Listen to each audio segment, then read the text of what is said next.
Coming up on this episode of the Roundtable. I love my favorite new conspiracy theory on the left. I forget who did this the other day, but it was in response to the Elon Tucker interview, and it was this is Elon and Trump have reached an agreement. Trump just wants to be the figurehead, the front man, and then this is Elon's way of running the government, even though he's not a natural-born citizen yet. Yeah, well, this is sort of an underlying structural thing that we haven't really touched on, although we talked about before on the podcast, that, like, is Elon already more powerful than the president of the United States? Like, do the tech guys kind of run the world? Like, unclear. And every time they're called before Congress, you have this crazy confrontation between sort of these people. It's like they're beaming back from the future where they are the industrial masters of the universe. And they're talking to, like, pre-industrial wig-wearing barristers or like cavemen. They're like, so what is it? You say you have a finsta. Like, what is this finsta of which you speak?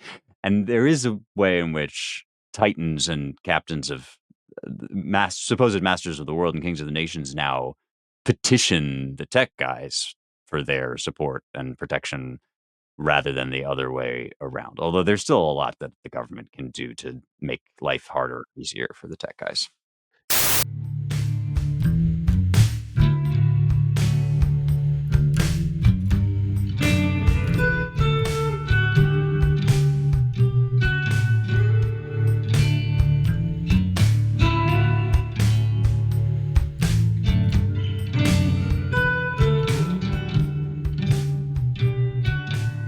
Welcome, everyone, once again to the Roundtable, the editors and publishers podcast at The American Mind. I'm your sometimes host, been absent a little too much lately, Ryan Williams, president of the Claremont Institute and publisher of The American Mind and the Claremont Review of Books. I have a bit of a cold, so bear with me. I am joined by Mike Sabo, managing editor of The American Mind, and Spencer Clavin, the Jamaican accent special editor of The American Mind. It's great to be here. Thank you all for having me. You didn't know I could do that. That could have been a real disaster. Maybe it was. I don't know. We'll get to Kamala later, but for those who don't know what we're talking about, she seemed to break out into a kind of Jamaican accent for like a minute, or the hint of one on Colbert. But we'll close out with the segment on Kamala's Media Week. But first, we wanted to talk about Trump's media strategy of late. Spencer has been thinking about this a lot lately, so I'll let him start us off. But just to set the scene, everyone probably has noticed a bit of a disparity between the approaches of the two major candidates, somewhat. Kamala has always avoided, or has often avoided, the direct sit-down interview. Trump seems game for everything. They're both dipping their toes into podcasts a bit. Kamala going on Call Your Daddy, this famous kind of raunchy Zoomer girl, millennial girl, maybe old millennials. We don't know, but the way you can do it is if you just take a measurement of the vocal fry. It's just sort of a form of stoichiometry. We'll have to find out. Yeah. They're young millennials, I think. Two girls in particular who host a podcast that got very popular a few years back, or maybe a couple years back, with a now infamous discussion on how properly to give oral sex. So we'll just leave it at that. But Kamala went on that. And Trump has been going on Theo Vaughn. He was just on one of these ensemble kind of, I won't say right-coded, center right-coded podcasts with some comedian types and actors. Just was on that yesterday. I think it aired today. He's been doing stuff with Elon. So what are we to make of this, Spencer?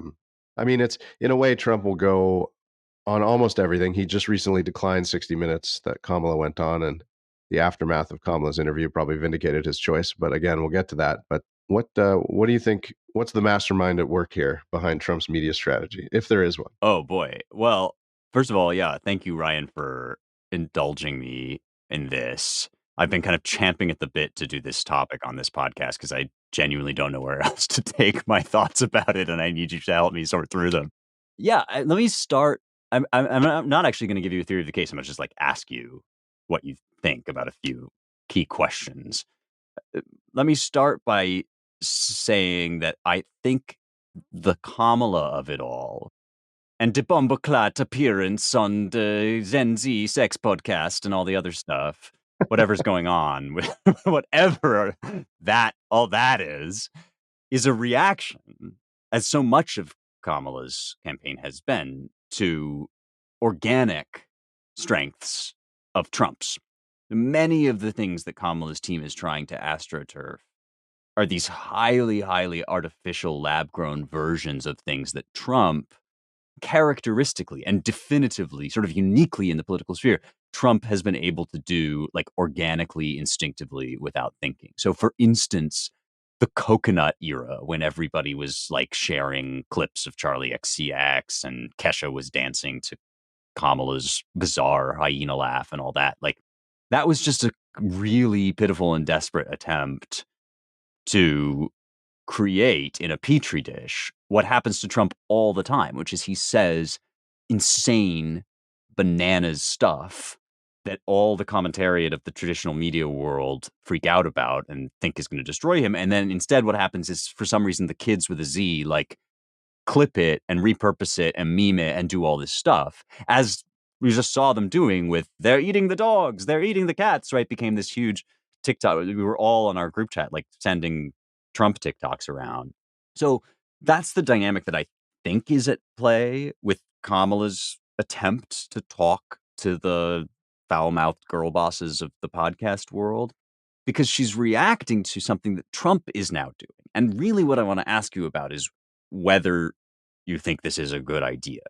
So we have been complaining, or I have been complaining loudly, and I think you guys agree, not to put words in your mouth, that like Trump is just leaving campaign opportunity after campaign opportunity on the table. Like he's got all of us armchair quarterbacks watching the debate, being like, it's right there. You don't have to talk about the dog barbecue. You talk about the fact that like millions upon millions of immigrants and potential criminals and all these other people have been like washing across the border under her watch. Like there's so much to do, and we're all like, what's going on? Meanwhile, Trump is doing kind of what he always does, which is driving all professional observers insane while instinctively pursuing this other strategy. And like one prong of it seems to be the in-person ground game, which he's always been really good at because he has an actual sincerity about his like his affection for the common man. So he's going visiting Helene victims and all that.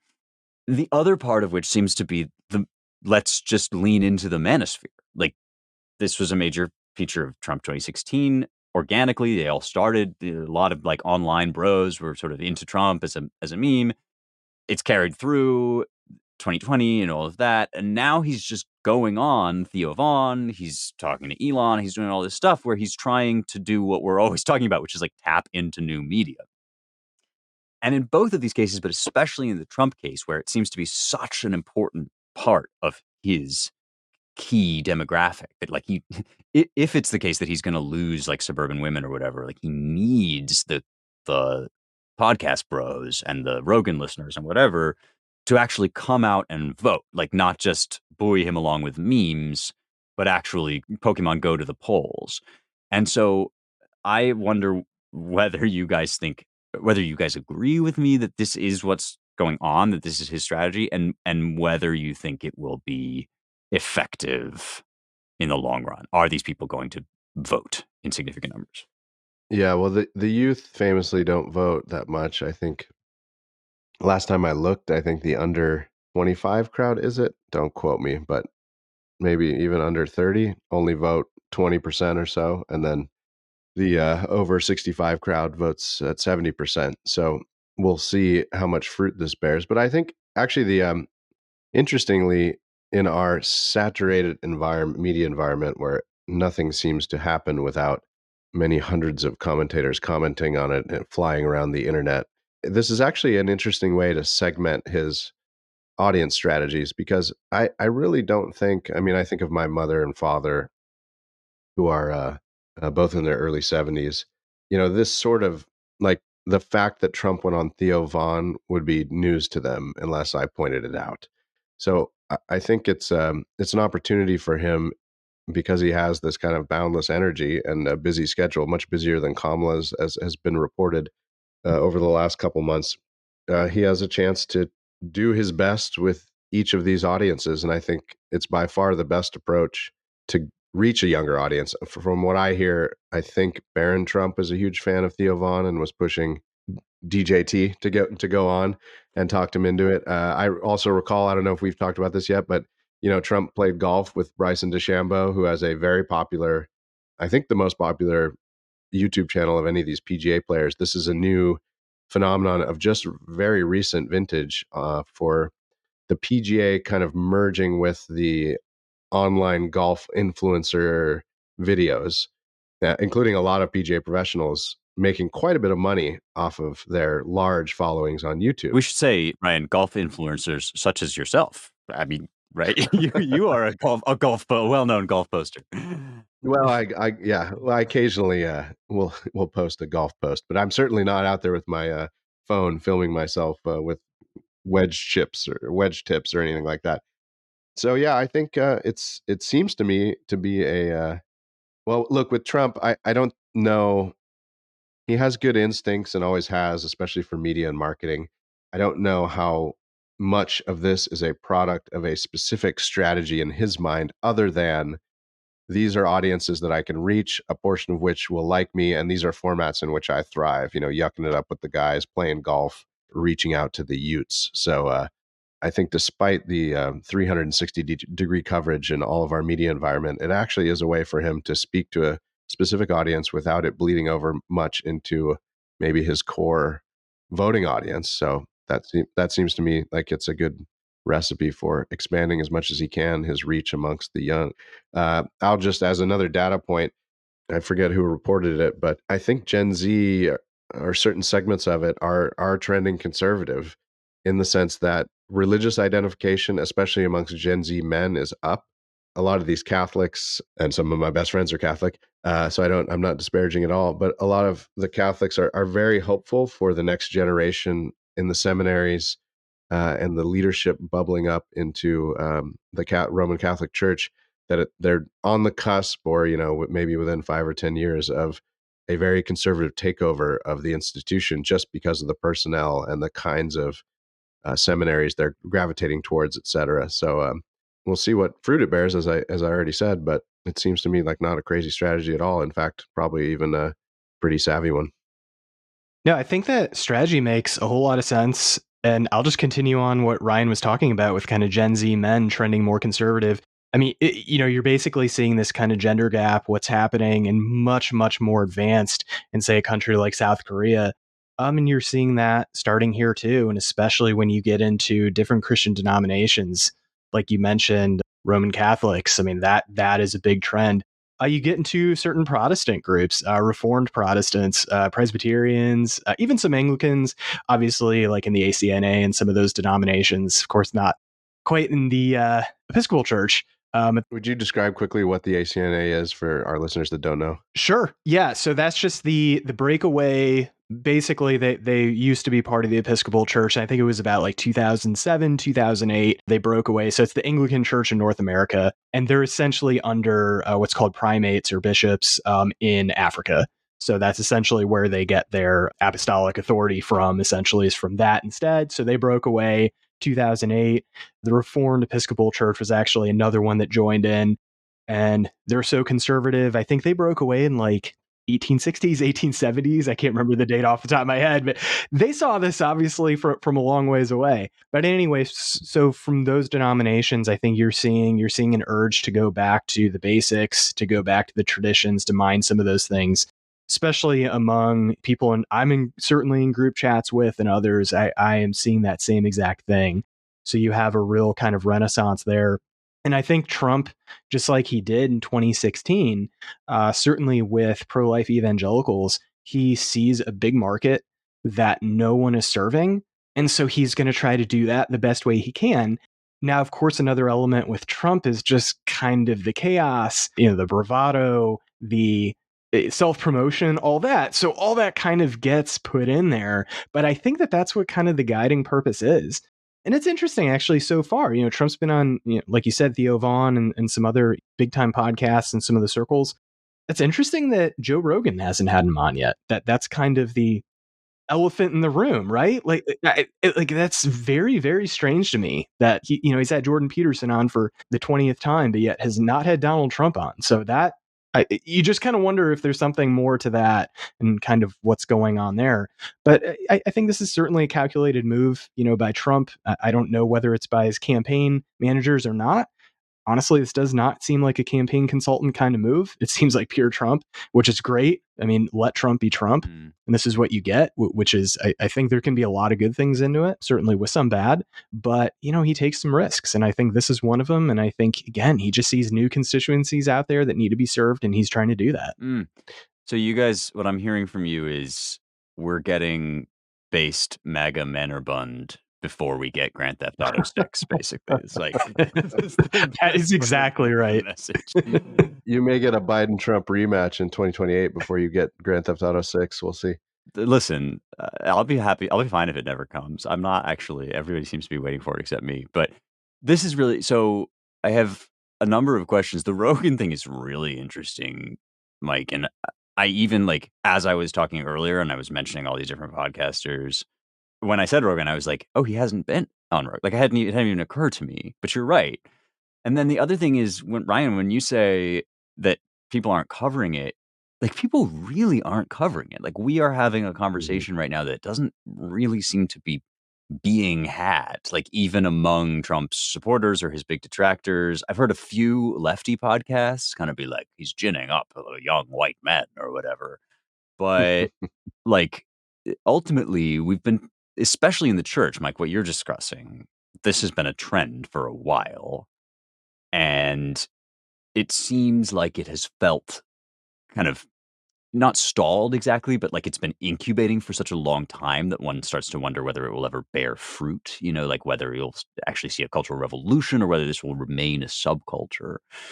And this, you're making me think that maybe this election is kind of like, yeah, do these, based young men that go to church also go to the polls?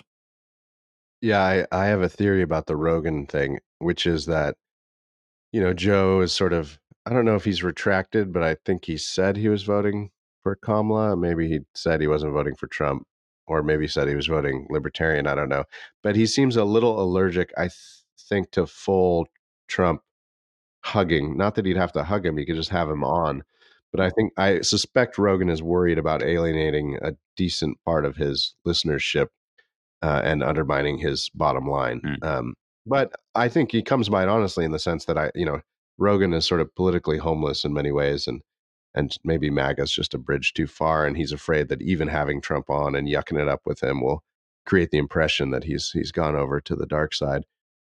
I will say that we should put an asterisk on Kamala not, only recently doing this. She occasionally makes the rounds. I of late started listening to the Smartless podcast, which is it's Sean Hayes, Jason Bateman, and Will Arnett having a guest on for an hour, and it's mostly comedy, and they're pretty, and they've all been friends a long time, so it's a lot of fun. It's good to just go in and pick out your favorite guests to listen to, and they're mostly non-political, although that just sort of normal Hollywood liberalism, especially on issues of race and sexual identity, occasionally breaks through. So it's pretty tolerable most of the time. But they have had on, especially in 2020 and since, Kamala Harris, Stacey Abrams, and that crowd. And it's a huge podcast. I think initially they got bought for $35 million by Sirius, and then got rebought or integrated into Spotify for another like $40 million payout. I might be getting the order wrong, but it's definitely a huge listenership, as you would expect from three Hollywood stars hosting together. Yeah, yeah, we'll see. The final note is just, I mentioned Barron maybe pushing for this, but also a lot of Trump's media and ops team are young men Mm-hmm. who listen to this sort of stuff. So the recent podcast he did, I think yesterday, which I mentioned with the comedy guys, I'm blanking on which one it was, but occasionally there's like a brief glimpse off screen, and you saw three guys under 35, it's definitely under 40, sort of on the road with him, advising him on, and clearly sort of enthusiastic about him being on this sort of in this sort of venue. Okay, I subscribed to Smartless while you were talking, Ryan. Last time I took a podcast rec from you, I got hooked on Red Scare, so I expect this to be really good. Yeah, I'm going to do the same thing too. I've not listened to that one And yet. then you can listen to, everything. And it's eclectic. It's like they're Hollywood friends, which you can glean a lot of interesting business information, the sort of the business that is in LA, which is all kind of interesting. You can go listen to everyone from Paul McCartney to Joe Buck to Peyton Manning to left-wing politicians. But I basically just immediately archive the left-wing politicians. I already learned something, which is, oh yeah, go ahead. Yeah, the one that I took the most pleasure archiving, meaning I'm not going to listen to it, was Sean Penn, which I cannot. It just must be an insufferable interview. So. I think that joke in Tropic Thunder, which when they say you never go full. I think that was based on Sean Penn's performance in that movie that I'm going to forget. But now I feel like they might as well have just said, I Am Sam. Now I feel like you never go full Sean Penn.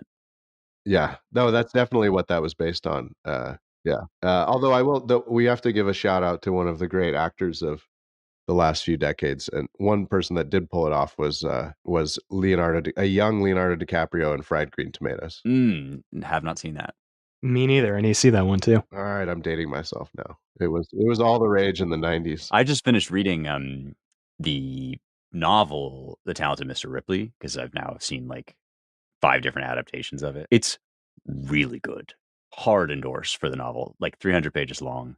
If you're sitting around, you want to read a really fun thriller, it's great. Had you seen, I guess the most famous film adaptation is the Matt Damon one, right? Yeah, it's kind of interesting. So I've seen that, and I've also seen And Jude Law. Yeah, Matt Damon and Jude Law. And then when they're both really, really young, it's like, baby Matt Damon, baby Jude Law. And then there's a Netflix show that just came out that's all in this very gorgeous black and white. And it's kind of interesting because you can see, like, the novel is better than both of them. I think both of those are really good. And you sort of see how, like, oh, yeah, because the novel is so good, you can get, like, a bunch of very different adaptations out of it that each, like, take a different angle. When was the novel written, Spencer? Great question. And I don't know. It's Patricia Highsmith. Mid-century, maybe? Yeah, I think it's mid-century. That'd be my guess. Yeah, I think mid-century. And then the Matt Damon, that version came out in 1996, I think it was. So yeah, they're both in their early 20s. Right. Very young. If not, I mean, Matt Damon might be like 19 in it. Yeah. Probably almost first movie, probably like post-Boston move, I would guess. The difference between that movie and the book is that the book is a lot seedier. Like, that movie is sort of glamour. They're in Europe and it's so colorful, whatever. The book is like, they all sound like kind of terrible people. So that's fun. Okay. Well, thank you guys for humoring me on this No, topic. of course. Yeah, definitely. We'll see. I mean, it in a way, it's the updated version. You sort of alluded to this, Spencer, of what happened in 2016, which was Trump as Twitter phenomenon. Yeah. With amongst young white men, especially, but not exclusively, which takes us to another very Twitter phenomenon, or X, I should say, Elon Musk on Tucker Carlson. So this is, many probably noticed that Elon kind of fully came out. I mean, anyone following him on X was not under any illusions of his rather enthusiastic endorsement of Trump and endorsement of the stakes of the election and all the rest. But he went to a Trump rally and spoke at a Trump rally back in Butler, which just a quick aside, it's vintage Trump. He started that speech in Butler, Pennsylvania by saying, "As I was saying," which is a great sort of spirited gallows humor reference to the last time he was there and he almost got killed. But yeah, Elon is fully endorsing Trump, including, I hear, I just heard today, talking to one of our friends in the extended network, that I didn't really know this, but Elon has quite an organization working on voter registration and other stuff in Arizona and elsewhere, alongside the likes of Charlie Kirk and others. So there is this another difference from 2016 is the now much more mature outside group efforts of places like Turning Point and Elon, which was news to me. But I suppose if you're worth $60 billion, it's not too hard to stand up a little organization to help the election that you think will be if Trump loses the last free election in American history. That's Elon's more or less direct quote, which brings me to this long interview with Tucker. Elon was Elon, as always, kind of like some of these guys from Silicon Valley, Peter Thiel being another one, kind of his sort of a halting way of speaking, but you can always tell that the brain is whirring at probably 10x your local speed. And ranged widely across many topics, including rocketry but also the current political stakes. And they loosened up a bit with, I think they were drinking tea maybe at one point, and Elon was, but Tucker was like, yeah, I mean, if Trump loses, you're f-ed. And Elon sort of laughs and he's like, yeah, how long do you think my prison sentence will be? Which is, it's been a very interesting evolution for Elon in recent years, pretty quickly. I think it seems to have started, and Elon has said it started with his experience with one of his male children wanting to become a woman, and the sort of getting into the whole insane medical and psychological apparatus that has grown up around quote unquote gender affirming care. But his acceleration towards full partisanship has been quick. And I think maybe the Tucker Elon interview is the full coming out party, especially as it happened a day after Elon was speaking at an actual Trump rally. Yeah, I know that conservatives are kind of always quick to jump on like, oh, the newest celebrity to say something, mildly right wing or whatever, and absolutely boost them, boost their YouTube channels, etc. But with Elon, like you said, it's been an amazing kind of turnaround. It's been an amazing change, just how quickly.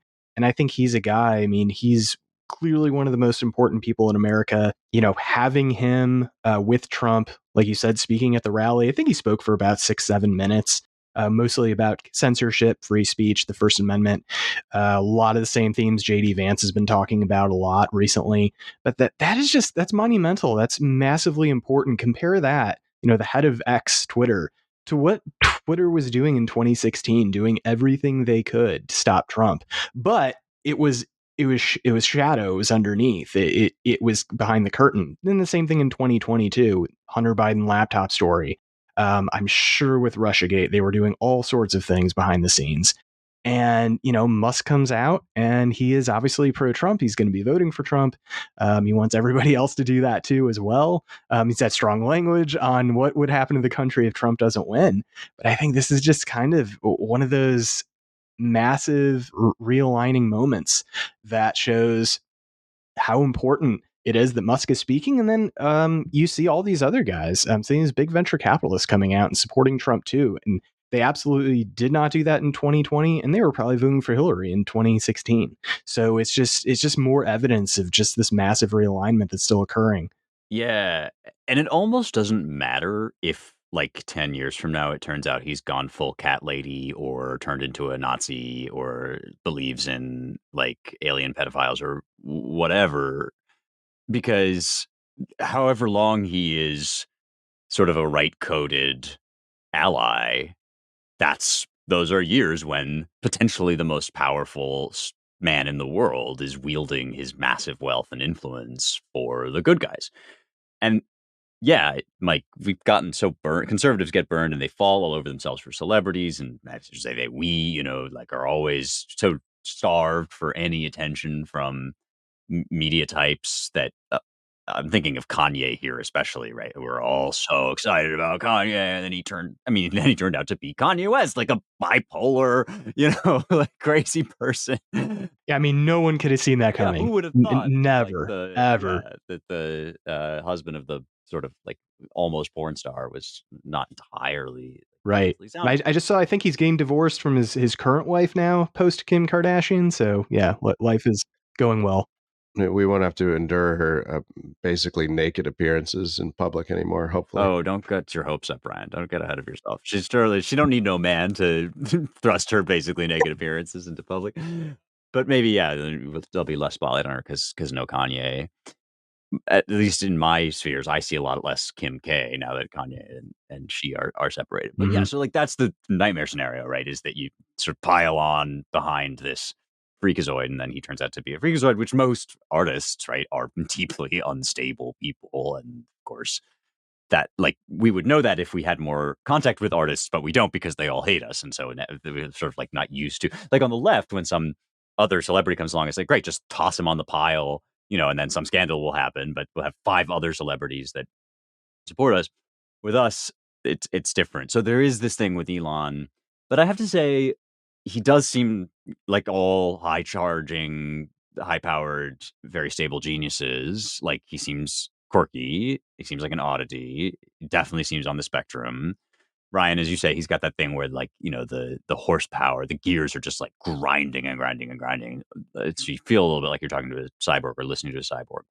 But all of that having said, like I listened to the Walter Isaacson biography a while back of him. Hmm. It's just called Elon.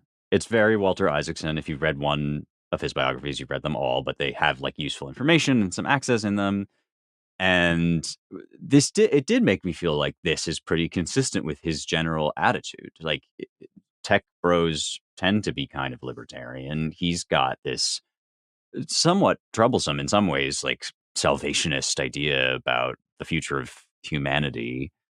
But I sort of suspect that this is not like a passing blip on his trajectory to crystal therapy or whatever else comes next. Like this is actually uh, who Elon genuinely is, and he just had to get over the hurdle of being associated with the terrible, stained, evil, tainted Trump man, which is great. I mean, it's especially for the reason you said, Mike, which is no more of that Hunter Biden laptop garbage, which was truly despicable and un-American in the deepest sense of the word. Like that sort of situation where you can't use platforms even to share information or potential information cannot be allowed to stand. So to have an ally in that sphere is really excellent. And however long that lasts is good, even if it doesn't last forever. But I think it'll endure.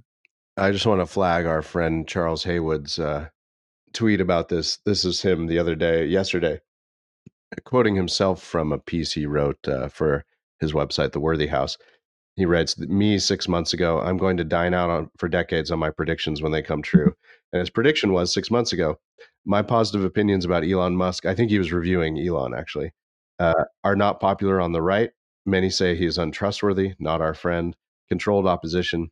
But some of what they say is wrong, and the rest is irrelevant. Musk is the most likely candidate to break the regime which rules us simply because he must in order to achieve his life goals, and he has the power and probably the will to do so. No future is guaranteed, and certain tumblers must fall into place, including Musk making the final step to view himself as right wing and embrace what that means. But all has been following my predicted path for some time. And Charles's bigger point, we don't need to read more of his review, is that Elon wants to go to Mars. He has this grand vision of making the human race an interplanetary race, if only for very long term survival, because eventually the sun will swallow this planet. And the approach to meritocracy by the left is just wholly and completely incompatible with that. And so this journey was kind of preordained in Charles's view, because Elon is a visionary and a technologist, and wants to hire the best people in the world to help realize his very ambitious vision for the future of us and the stars. And the modern left's approach to how we recognize, cultivate, and exalt excellence over other factors just is wholly incompatible.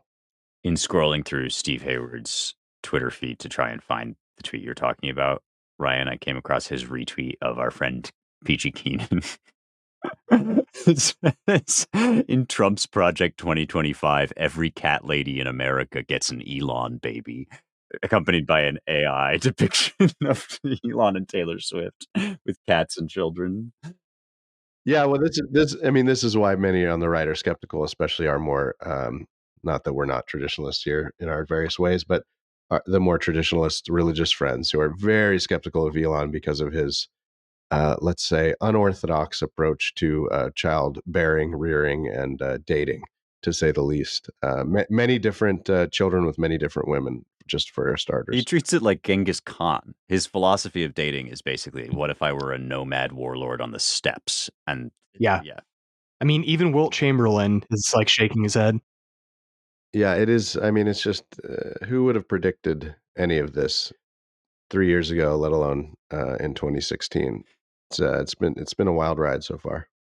Also, I'll say something about the sleeping around stuff, which is of a piece, I think, with the general sort of unorthodox, out of the box, like optimizer mindset. I mean, tech guys kind of love to shock you with their galaxy brain takes. And 50% of the time, it's like, oh, yeah, that's the future of humanity is this little device you put in your ear or whatever. And then the other 50%, it's like, nah, that's just a heresy that the church kind of like refuted in the 4th century AD, or like that's just a dead end that Heraclitus went down and Socrates exploded. Like because they have no like connection to the larger tradition of thought that would like steer them away from these obvious dead end paths. And so with Elon, there's kind of a lot of that. And there's always the danger, of course, that because he's so powerful and his celebrity is so attractive, that he will steer the right toward him and away from some of the more salutary traditions that he's just like kind of never heard of. But there's also the possibility of the opposite happening, especially with a guy like Elon, who genuinely seems in a sort of almost childlike way to be open and interested, and is often tweeting about like, "Whoa, the Odyssey! Like you should listen to the Odyssey. Like you guys heard this Homer guy?" And so there's like the potential that by association with the right wing, he will actually gravitate more towards some of the tried and true sort of moral realities. And there's zero chance of that if he's not on the right, because then he'll be hanging out with all the lefties. So we would certainly rather have him around here with the potential to influence him and like tweet at him about like, have you considered whatever the canons of Dort or something? I'm just making that up, but like, rather than to have him on the View or whatever. Yeah, he basically told Tucker his religion is, he's an engineer and a physicist. Right. Although he grew up, attending a Hebrew day school because it was close to their house, and his father worked with a lot of Jews in South Africa, and then also going to an Episcopalian church service every Sunday. But Well, that's the kind of thing I'm talking about, right? It's like, oh, science is your religion? Like, nobody's ever thought of that before, bro. Like, mind is blown. Like, okay, so he thinks he's being profound, but he's just sort of like saying the first thing that comes to his head. he was really just riffing on his enduring skepticism of theology as a source for meaning. Oh, yeah, it's something to watch, and also be interesting to, I mean, what sort of role might Elon play in a Trump administration 2.0?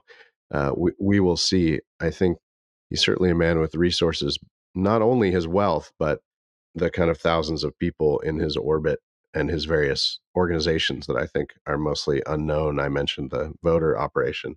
So it's something to watch for sure. Yes, and he's also open to the Tom Holland, Ayaan Hirsi Ali route of argumentation about Christianity. He seems to be toying with this whole thing that, like, when you took religion away, everyone thought that we were gonna, like, Yeah. have a big party, and it turned out to be a disaster, so maybe don't do that. So that's Yeah, I think did he tell Tucker he's culturally Christian? He may have.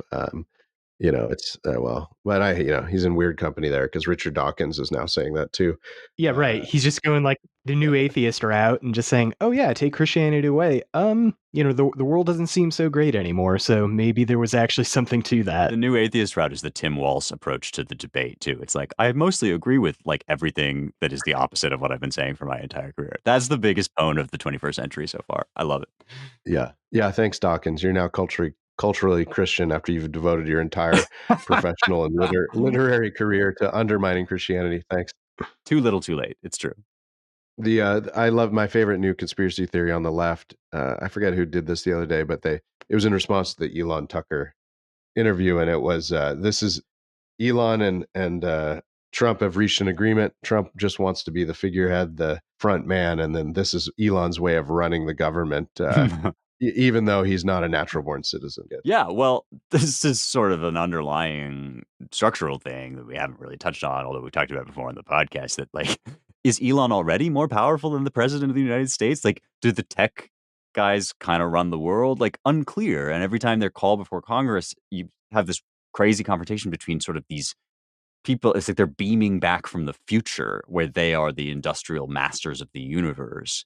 And they're talking to like pre-industrial wig wearing barristers or like cavemen. They're like, so what is it? You say you have a finsta. Like, what is this finsta of which you speak? And there is a way in which titans and captains of supposed masters of the world and kings of the nations now petition the tech guys for their support and protection rather than the other way around. Although there's still a lot that the government can do to make life harder or easier for the tech guys. Yeah, no, it's a, it's an interesting mix about, or the interesting question. I mean, ultimately, of course, the government is more powerful. At the same time, Boeing sort of working with NASA stranded astronauts at the space station, and Elon had to send a rocket up to take them back. Whereas I think if they had to relied on Boeing, it would have been 9 more months or something like that. And then a similar thing with the Peter Thiels and the Palmer Luckies of the world. I mean, they're at the bleeding edge of military technology, especially Palmer, although he's a kind of a product of Peter's universe. But as warfare evolves before our eyes on the battlefields in Ukraine, and drones and all the rest, you have, in the case of Palmer, a very young tech billionaire shaping in a much more nimble way than the old defense producers and the government itself the future of warfare. So it's I guess that's nothing new in a way. GM, of course, shifted its production in World War II to make tanks instead of, or GM and Ford started making tanks instead of cars. So it's not exactly a new tale, but yeah. Well, let us, I think, close with, we'll have plenty to talk about here with Kamala's media strategy. This is dessert for the audience. And buffoonery, I would put it, in the last 3 or 4 days. And then maybe we could talk a little bit about the state of the race to close us out, too. Kamala, I'm just going to pull up and read a little bit for everyone here. So Kamala made a few appearances over the last 3 days. An appearance on CBS's 60 Minutes. She went on The View yesterday. We're recording on Wednesday. This usually releases on Thursday. This is Wednesday, October 9th. She did The Late Show with Stephen Colbert also yesterday. I think she must have taped it after The View. And people have run her down for her inability to be nimble on her feet in even the barest scintilla of a hostile or challenging interview. And CBS is in a bit of hot water. There's sort of a brewing scandal because it seems from time-stamped videos that were all captured that they stealth edited one of her responses, and it went like this. So Bill Whitaker was the interviewer, and he said, "But it seems that Prime Minister Netanyahu is not listening, about the Biden-Harris administration's attempts to influence Israeli policy in recent weeks."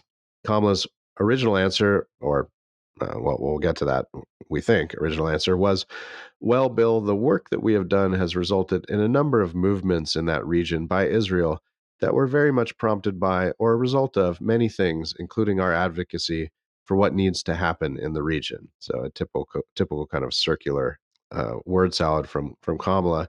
The edited answer was this: "We're not going to stop pursuing what is necessary for the United States to be clear about where we stand on the need for this war to end." Now, That's the better version. Yeah. That doesn't make any sense either. you're stealing my punchline, but no, sorry. that's okay.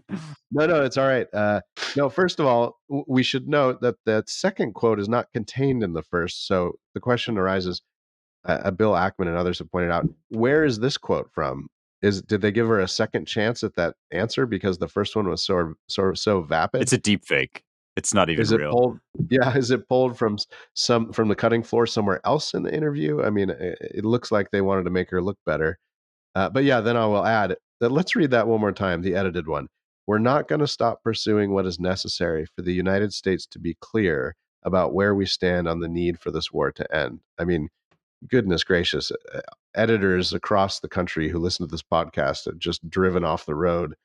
She sort of perennially takes 17 words to say what one should normally say in about 7. Then she was on The View, and this is switching gears a little bit. This is sort of baffling to me that she was, and she had the same problem in the 60 Minutes interview. They keep asking her, "So you're in, you've been part of this administration for 4 years, but what are you going to do differently?" Just note the sequence of this. She was on these shows Tuesday, so The View first because it's an earlier show, and then Late Night Show second. And you would think that a competent comms team would be paying attention to how these sorts of things were received or how they looked, at least, because of course these things maybe release almost sequential, almost right around each other. So maybe they don't have time to gauge the public response in between these two interviews, but they would at least look at it and say, well, that wasn't the greatest answer. So this is The View first. Sunny Hostin asks Kamala, would you have done something differently than President Biden during the past 4 years? Kamala.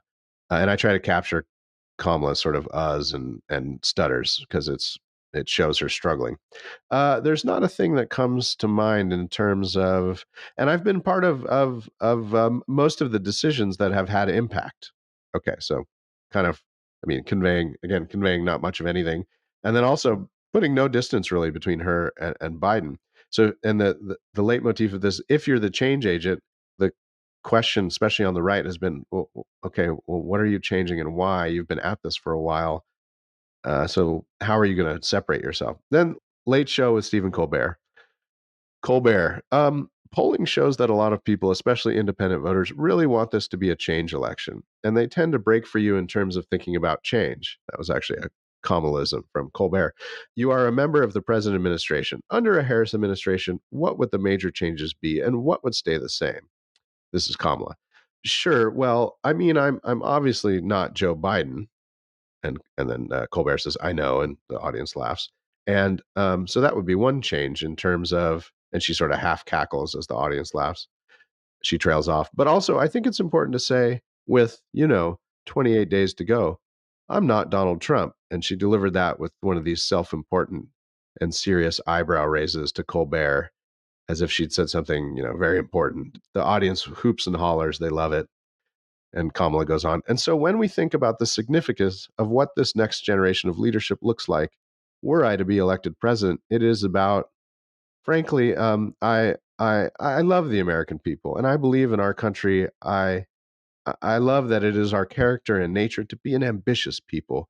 We have aspirations, we have dreams, we have incredible work ethic, and I just believe that we can create and build upon the success we've achieved in a way that we continue to grow opportunity, and in that way grow the strength of our nation. So, for example, my economic policies, I think of it, and I have named it as creating an opportunity economy, and then that's the end of the clip. So it's a mix of, again, not really having any talking points to put any succinct words to how she's different at all from Joe Biden. And then she just stumbles back into this talking point, which she did in the debate as well, which is to talk about these labels, as if it's somehow self-evident that her naming of her strategy of an opportunity economy is going to be a great encouragement to voters maybe on the fence. But I'm just struck at her incompetence on the messaging front. I mean, she had a career as Attorney General in California, and she was a left-wing ideologue in many ways. She kind of got coronated as senator in California, as such things go in a one-party state like that state. She did, I mean, very mendaciously, but did competently in trying to skewer Kavanaugh in his hearings, probably the most dramatic part of her recent Senate tenure. But I think people are coming around to the notion that she's there's not much there, and I wonder. It looks like from some shifts in the polls over recent weeks that that's finally beginning to sink in for folks, and that sliver of voters that aren't fully in one camp or the other are looking a bit askance at the prospect of Harris Waltz, especially in light of the rather dismal performance by Harris Biden, especially on the economy and the border. Yeah, no, I think people are really looking at, okay, where was the Harris that battled Trump? I mean, what happened to her? She seemed at least, semi kind of reasonable, semi conscious, that kind of thing. What happened there? And then, like you said, with the polls, Harris, to me, I mean, especially looking back to 2016, 2020, I mean, she seems to be in some trouble. RCP, Real Clear Politics, so they have Trump ahead. I mean, barely, obviously, clearly within the margin of error. It's like 0.2. Biden, though, at this point in 2020, he was 7.1 ahead. Hillary was 9.4. The and that's actually not the general election. The general election overall is Harris is up 2, but again, still within the margin of error. Biden was up 9.7, Clinton 4.6. So these are real problems. It looks like Mark Halperin, who is one of those guys who wrote, the book Game Change and some of those other like but bestseller supposedly. Seasoned political reporter, Right. and not a hack. Yeah. No, not at all, of course. He said, private polling, and strangely enough, this private polling actually came out of Tammy Baldwin, who is the Democratic senator for Wisconsin. Showed that Harris is having some big problems in the state of Wisconsin, and that's a state she has to win. It looks like he reported as of now she's actually down 3, which is interesting. And Democrats, seem to be more and more concerned about Wisconsin and then just Rust Belt states in general. You go to Pennsylvania, that's another one that there's lots of concern over. You look at Philadelphia, which has already lost actually just people moving out, a big percentage of the Democratic vote actually leaving. You look at another poll that I think Daily Wire actually talked about, and you look at 2 counties, Erie, Northampton, and those 2 counties have voted on the winning side ever since 2008. And Trump is actually up, and those are swing districts, 49 to 48, again, within the margin of error, but still, when you compare this to 2020, 2016, both Biden and Hillary were up, by significant margins, way beyond the margin of error. So I think this just is a real problem. And Harris is just fumbling and bumbling and really can't put it together. And I think voters are seeing that more and more, especially when you compare, obviously, Vance is the vice president, but especially with how well Vance did against Tim Walz, and how poorly then Walz did too as well. And just being able to string together any coherent sentence. You're starting to see some real problems now, and Democrats are going to try to duct tape it together. We have just a little bit before the election now, but it just kind of looks like the wheels are falling off more and more and more. Yeah, I'm looking at this tweet from our friend Inez Stepman, I believe a regular listener to the American Mind podcast. So, hey, Inez, good tweet. She writes, I don't have any secret knowledge, but both campaigns are now behaving as though Trump is ahead. And I think that's exactly on the money. I agree. Yeah, there is no reason for the Kamala Harris campaign to send Kamala Harris, their greatest liability, into the public eye to the extent that they have done recently, unless they are in a state of abject panic. Now, I actually think it's a counterproductive strategy, but I don't think they would be doing it unless they were really hot under the collar, because they're thinking, well, everybody's accusing us of not getting her out there. Let's get her out there. Let's put her in front of as many eyes as possible, show that she's not afraid to do media, show that she really does have it together. There's only one small problem with that, which is I would like to submit to you, gentlemen, and to our listeners, that to call Kamala Harris ineloquent is actually to pay her a compliment, because it implies that she actually has coherent thoughts in her head that she's simply failing to communicate via nerves or just a general ineptitude when it comes to public speaking.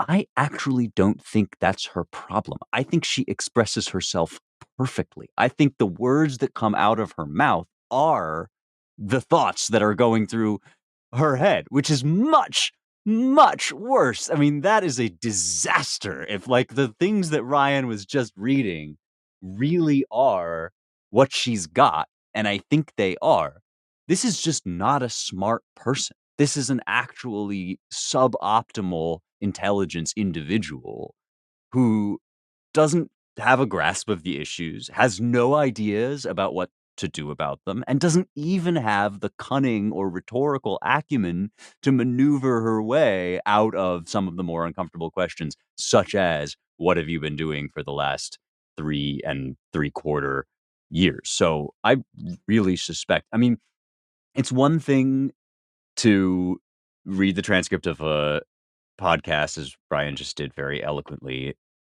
and make it sound, you probably could take clips of me on this podcast, or any of us on this podcast, and make us sound like we're saying a lot of ahs and ums and whatever. But then when you take the content of the words, it's like sometimes we stumble over our words towards some idea that we are expressing. That is not what's going on with Kamala Harris. She's stumbling around in the dark, which I think is like the dark of her brain. So, I'm probably enjoying this more than I should, but I genuinely think that's what's going on.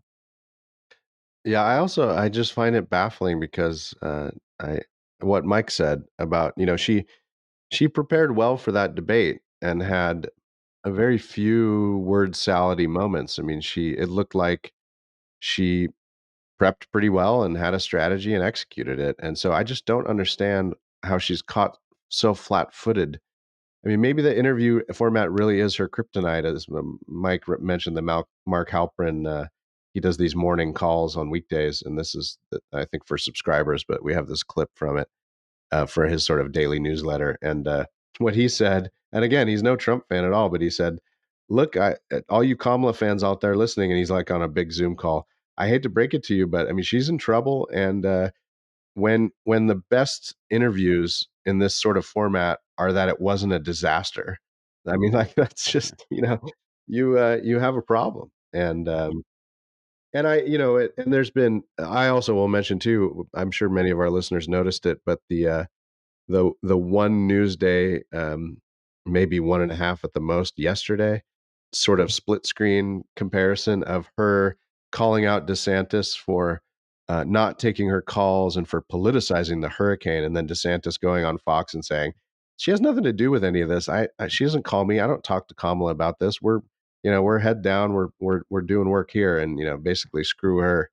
I'm not politicizing this. I'm just trying to competently save Floridians and make sure their power gets on as quickly as possible. And then you have Biden, who was asked. He was sitting at the Resolute desk, I think, and had a little statement, and then some questions from the press. And the press said, basically asked him about DeSantis, and Biden said, "Oh, DeSantis has been great. I gave him my cell phone number. I mean, all the governors, North Carolina, Georgia, Florida, they've been great, and they're doing the best they can, and we're working closely." So it raises. I had a conversation with someone in our network, which I mentioned earlier, and I'll leave him nameless. So forgive me, sir, for stealing your thought, which is there's an open question, though. One big open question is, does Biden want Kamala to win this election or not? Not sure. And it just makes her job harder, right? It seems like there's an inability, for reasons of personality and previous experience and how Biden was forced out, that they're just incapable, the two camps, of coordinating messaging because of all this baggage. And so that just makes her job that much harder. If the White House and her campaign were more in sync, I think she'd have less of a problem. But that crack from Biden yesterday may open into a fissure, and there's sort of leaked reporting. Take these always with a grain of salt. It's always the battle of the leaks from probably the campaign and the White House, but that the campaign has been quite angry with the White House and their various sort of implicit missives and undermining of her messaging on the campaign trail. So pretty interesting. Well, I believe we have basically reached the end of our time here today. I'm sounding like a self-help psychologist now. I apologize. Sadly, gentlemen, our time is up. I only paid for an hour, so I guess we got to sign you have some self-help homework. Go do it. And thank you all once again for listening to the Roundtable. To learn more about our work, go to www.claremont.org, dc.claremont.org. I will just flag at the DC Center, the Center for the American Way of Life, run by our colleague Arthur Millick, who we hope to have on the podcast a little more often. I encourage you to go click on that page and click on provocations in the pull down menu and see the latest from Will Tebow, who's just written a report for us called Identity in the Trenches, about the undermining of meritocracy that DEI has carried into the military and how that all came about. And it goes back a little farther than some might think, all the way back at least to the 60s and Robert McNamara during the Vietnam era. And rate and subscribe us, please, as always. And if you are moved to support our work, you can do so at claremont.org/donate. And I would be remiss if I didn't mention our two publications, one in Pixels, AmericanMind.org, which you all know and love, and of course the ClaremontReviewBooks.com at just ClaremontReviewBooks.com. So go check out all that. We're on the way to putting a new issue to bed, although we're a quarterly, so that will take a few more weeks. And the current issue is chock full of great stuff, and they're usually over 100 pages these days, so plenty there to chew on. Thank you all. Talk to you next week.